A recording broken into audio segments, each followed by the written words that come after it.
Okay, so for a few minutes today, I want to talk a little bit about the end of World War One and what implications were from the manner of its ending for the forthcoming peace conference. Fair to say that there would have been more than a little confusion amongst the German army about the nature of the surrender, and it's this confusion that gives rise to various of the stab in the back that are seized upon by Hitler 1918. The Kaiser himself was advised that it was best for him to not go to them and lead his men back in a triumphant withdrawal back in Germany, because in fact, as Ludendorff, Hindenburg and Prince Max all told the Kaiser, his safety could not be guaranteed, not from British or French armies, but from the German army.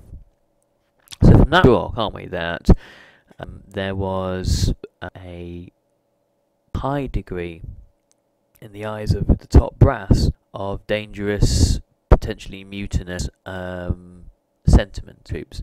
The Knave Mutiny at Kiel obviously was the final straw, if you will, that convinced the Kaiser to abdicate.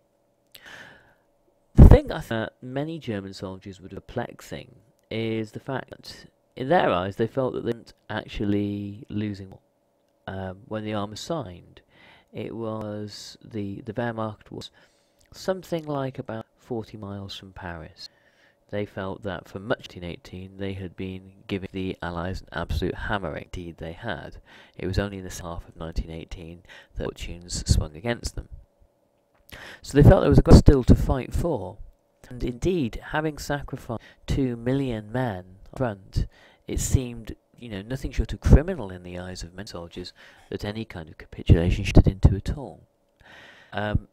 Again, it is in this environment, in this chaotic, confusing, and seemingly crushingly disappointing time for the German army, a great deal of these very poisonous, dark notions about tyranny, about politicians, Democrats, socialists and Jews, established themselves.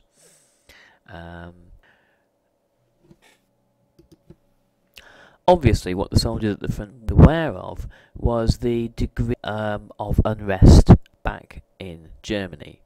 The unrest back in Germany that was caused by inflation, industrial unrest, and the stranglehold that the Royal Navy had placed upon the country following the indecisive outcome of the Battle of Jutland.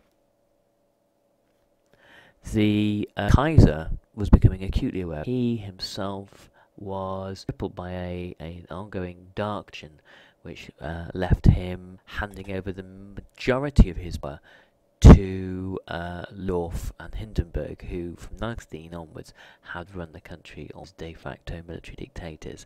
And it's those men and their calculations, particularly with trying to prevent the army from taking any blame for the inevitable defeat, those men who actually persuaded the Kaiser to step down.